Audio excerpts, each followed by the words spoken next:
saja the video.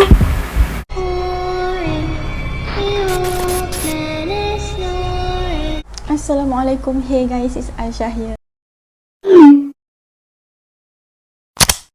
And it goes a little something like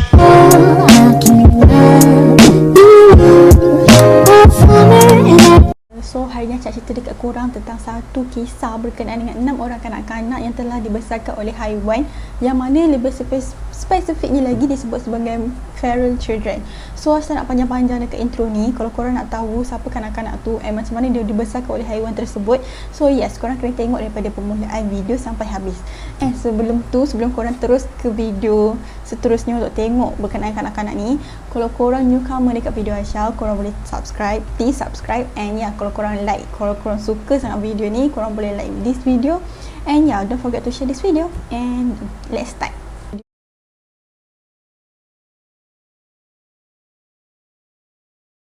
Untuk kisah yang pertama ni berlaku di Colombia pada tahun 1959, yang mana nama kanak-kanak ni ialah Marina Chapman. Pada waktu tu, pada tahun 1954, ketika Marina Chapman ni berusia 5 tahun, Marina ni telah diculik. So dekat situ, penculik ni telah bawa Marina ni ke sebuah pedalaman di Amerika Selatan. Tetapi bila mereka ni nak culik, mereka ni tak jadi tau. Tak tahu kenapa tak jadi. So dia just tinggalkan je Marina Chapman ni dekat sebuah hutan di kawasan pedalaman dekat kampung Amerika Selatan tersebut. So dekat situlah Marina ni telah diambil ataupun telah dijaga oleh seekor capuchin yang macam monyet macam tu selama 5 tahun. Sepanjang Marina Chapman ni berada ataupun tinggal dengan capuchin tersebut, Marina Chapman ni telah makan buah ataupun pisang yang telah dijatuhkan oleh capuchin yang berada di atas pokok tu, dan beliau juga tidur di dalam lubang pokok, dan beliau berjalan dengan keempat-empat tangan dan juga kakinya sebiji seperti capuchin ni. Pada satu hari ni, Marina Chapman ni dia telah mengalami keracunan makanan. So ada seekor capuchin ataupun monyet ni, dia telah bawa Marina Chapman ni dekat sebuah kolam air. So dekat situ monyet tu ataupun capuchin tu telah memaksa Marina untuk minum air daripada kolam tersebut. Dan akibat daripada minum tu, Marina Chapman ni telah muntah, dan apabila muntah barulah keracunan makanan yang dialami oleh Marina Chapman ni akhirnya pulih. Start daripada situ, Marina Chapman ni telah berkawan dengan monyet muda dan belajar memanjat pokok, lepas tu makan dan juga makan makanan yang selamat untuk dimakan daripada apa je yang monyet tu telah bawa. Jadi beliau ni juga ada duduk dekat atas pokok, main dan juga mengemas diri beliau ni sebiji seperti seekor capuchin tu sendiri. Tetapi malangnya pada waktu tu, Marina ni dia telah kehilang kemampuan bahasa dia ketika pemburu ni temui dia. Sebab kenapa? Sebab ialah daripada kecil lagi Marina Chapman ni telah tinggal dengan capuchin ni sendiri. So kemampuan bahasa dia tu memang hilang serta-merta. Apabila pemburu ni telah jumpa Marina Chapman ni, pemburu ni telah bawa beliau ke rumah pelacuran. So pemburu ni telah menjual beliau ke rumah pelacuran, tetapi Marina Chapman ni sempat melarikan diri dan hidup sebagai anak jalanan pada waktu tersebut. Korang bayangkan, daripada dia tinggal dekat hutan, dia telah dijaga oleh capuchin tu, tiba-tiba pemburu jumpa Marina Chapman ni dan dijual kepada rumah pelacuran, dan tiba-tiba pula dia terus jadi anak jalanan. And Aisyah tak tahu mak ayah dia tak cari dia ke, so Aisyah pelik dekat situ. Tapi tak apa, kita teruskan cerita. So kisah perjalanan dia yang seterusnya setelah jadi anak jalanan ni, beliau ni telah diperhambakan oleh sebuah keluarga yang ala-ala mafia macam tu, sebelum diselamatkan oleh seorang jiran yang menghantarnya ke Bogota untuk hidup bersama-sama dengan anak perempuan dan juga menantu beliau. Mereka ni sangat-sangat menerima Marina bersama 5 anak kandung mereka tu. Jadi bila Marina ni dah mencapai pertengahan remaja, beliau ni telah ditawarkan sebab pekerjaan sebagai pembantu rumah dan pengasuh oleh seorang lagi ahli keluarga dekat situ. Ahli keluarga tu siapa nama ahli keluarga tu Aisyah tak tahu siapa. Dekat sini tak diberitahu. So keluarga tu bersama-sama dengan Marina ni telah berpindah ke Bradford yang berada di Yorkshire di UK pada tahun 1977, yang mana Marina masih tinggal dekat UK tu sampai hari ini. Jadi beliau ni pun berkahwin dan juga ada anak-anak macam orang normal juga. Dan Marina dengan anak bongsunya Vanessa James bersama-sama telah menulis kisah kehidupan dia ni dekat dalam satu buku, yang mana buku tu dinamakan sebagai The Girl with No Name. Tetapi buku tu sayangnya tak ada siapa pun nak terbitkan. Tapi tak tahu macam mana boleh terbit sebab ramai yang cakap bahawa cerita Marina Chapman ni seakan-akan penipuan ataupun rekaan semata-mata. Tapi sebenarnya kisah dia adalah kisah benar. Inilah kisah kedua yang berlaku di India pada tahun 1972 yang mana kanak-kanak ni bernama Shem Deo. Shem Deo ni merupakan seorang kanak-kanak yang berumur 4 tahun pada waktu tu yang telah ditemui di sebuah hutan di India pada tahun 1972. So, beliau ni pada waktu tu dia tengah main dengan anak-anak serigala ketika ditangkap. Apabila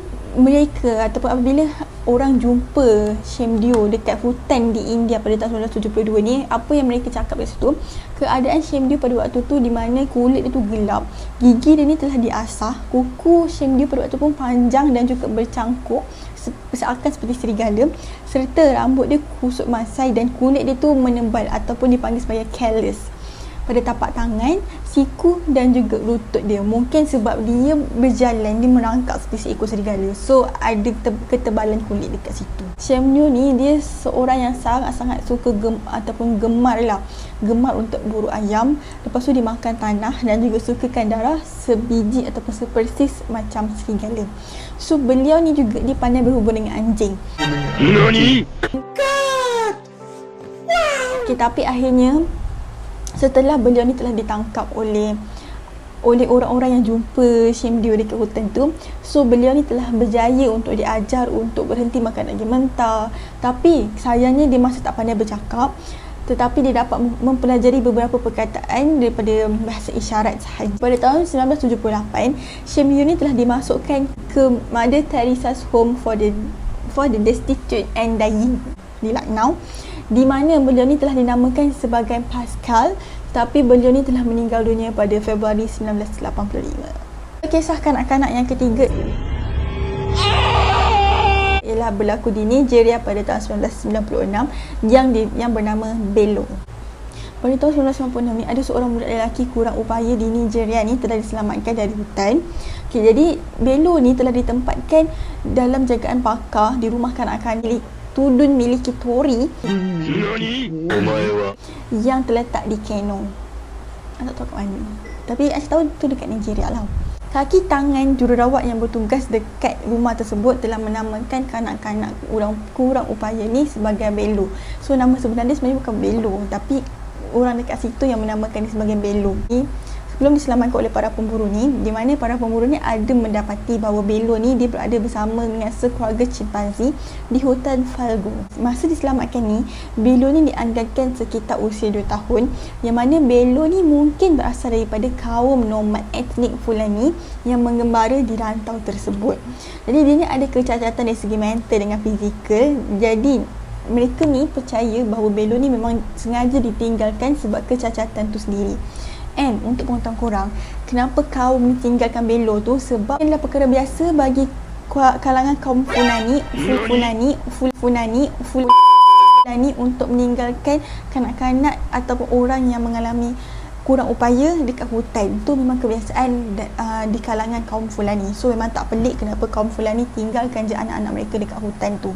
So tetapi pada waktu tu Bello ni memang bernasib baik sebab dia dijaga oleh chimpanzee. Tapi pegawai kebajikan Bello iaitu Abah Isa Muhammad menganggarkan bahawa Bello ni mungkin hanya berusia 6 bulan je ketika ditinggalkan dekat hutan tersebut. Tetapi akhirnya waktu ditinggalkan tu, kemungkinan barulah sekumpulan chimpanzee ni diambil dan juga jaga Bello tu sendiri. Tapi lebih mengejutkan apa lagi tahu, apabila Bello ni dihantar ke rumah penjagaan dekat Nigeria tu, dia mempunyai saiz dengan berat seorang kanak-kanak seperti 4 tahun, sedangkan umur ni sebenarnya baru 2 tahun. So sekeluarga chimpanzee tu jaga lagi elok berbanding dengan kaum Fulani yang meninggalkan anak dia macam tu je. So, sama seperti chimpanzee juga, Bello ni dia berjalan menggunakan kaki dan juga mengherikkan tangan dia. Dia juga menepuk tangan di atas kepala berulang-ulang kali, memang sebiji macam chimpanzee. Dia juga tak bercakap, tapi dia buat bunyi seakan-akan chimpanzee apabila berinteraksi dengan orang lain. Kisah yang keempat yang berlaku di Rusia yang Aisyah rasa macam barulah jugalah. dalam banyak-banyak ini kes yang paling baru, iaitu berlaku pada tahun 2013, yang mana kanak-kanak ni dinamakan sebagai Madinah. Madinah ni dia hidup dengan anjing dia ni sejak dia berusia 3 tahun. Jadi Madinah ni berkongsi makanan, bermain dan juga tidur ketika musim sejuk dengan anjing-anjing tu sendiri. Jadi ketika pekerja sosial ni dah menyelamatkan Madinah pada tahun 2013, pada waktu tu pekerja sosial tu menyatakan bahawa Madinah tidak berpakaian pada waktu tu, berjalan dengan keempat-empat tangan juga kakinya dan juga menggeram seperti seekor anjing. Bapa Madinah ni dia telah meninggalkan Madinah tak lama je selepas Madinah ni dilahirkan. Ibu Madinah yang berusia 23 tahun adalah seorang penagih alkohol. Jadi ibu dia memang seorang yang pemabuk, sering mabuk. Jadi untuk menjaga Madinah tu memang tak sempat langsung sebab dia sibuk dengan alkohol tu je.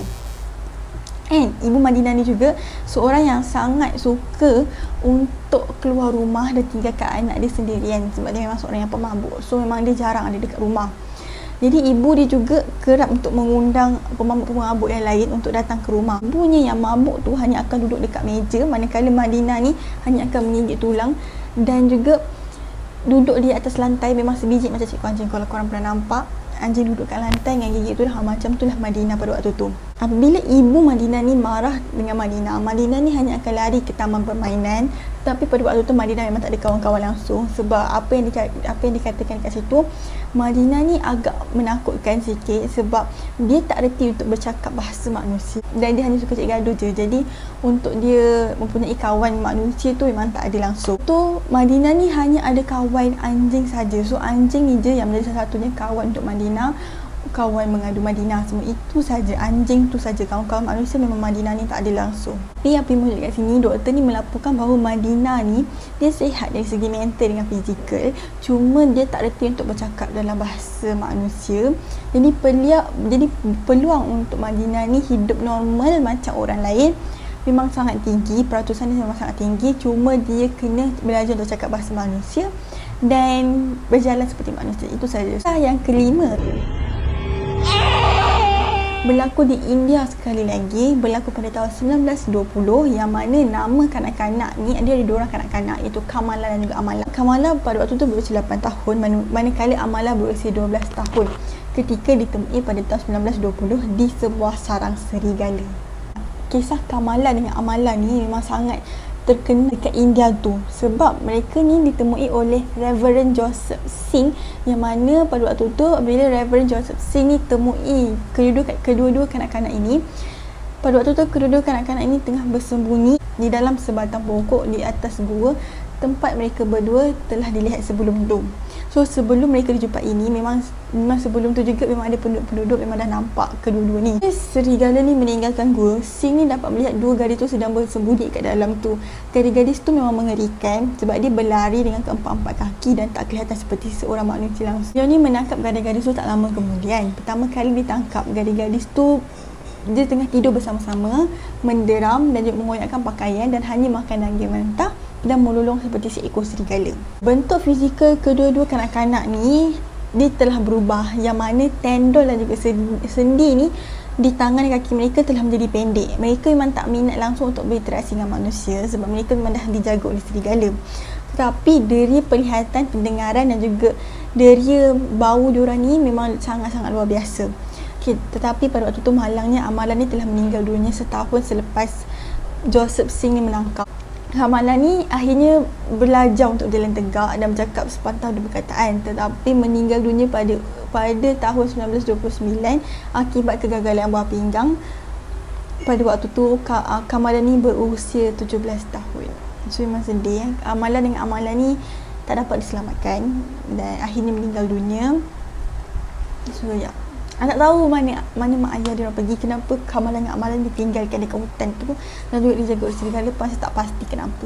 And kisah yang terakhir ni kisah yang sangat unik saya rasa, sebab ini salah satunya kisah yang mana kanak-kanak ni tak dapat nak ditangkap dapat tangkap tapi berjaya larikan diri. Kisah yang terakhir ni dia tak ada nama, tapi dia digelar sebagai gadis serigala lobo yang berlaku di Mexico pada tahun 1845 sampai 1852. Pada tahun 1845 ni, penduduk kampung ni telah ternampak seorang kanak-kanak perempuan ni berlari dengan keempat-empat kaki dan juga tangan tu memang seperti seekor serigala.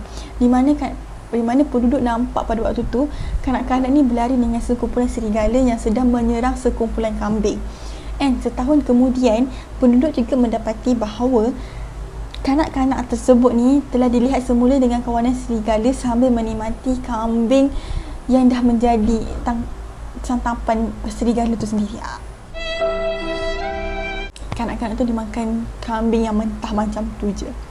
Tapi pada waktu tu beliau berjaya tangkap, cuma sayangnya gadis ni dapat melarikan diri. Pada tahun 1852 pula, beliau ni dilihat menyusukan dua ekor anak serigala, tetapi kemudian lari masuk ke dalam hutan. Sejak daripada tu, gadis ni memang tak jumpa lagi dah. So last dapat dijumpai ialah pada tahun 1852. Dan selepas daripada tu memang gadis ni tak dapat nak dijumpai lagi. Ke mana dia pergi pun kita tak dapat kenal pasti. So yes, itu je cerita dia. Inilah kisah yang terakhir. Kisah ni semua berlaku dekat luar negara dan kita memang patut bersyukur sebab memang kisah ni tak pernah berlaku kat dalam Malaysia sekalipun. So itu je kisah Aisyah untuk kali ni. And Aisyah harap korang suka dengan video ni. Kalau Aisyah rasa macam ada kekurangan informasi ke apa ke, mungkin korang boleh tambah dekat ruangan komen ke apa ke. Tapi dari segi penceritaan Aisyah akan ubah semasa ke semasa. So yes, itu je cerita Aisyah untuk kali ni.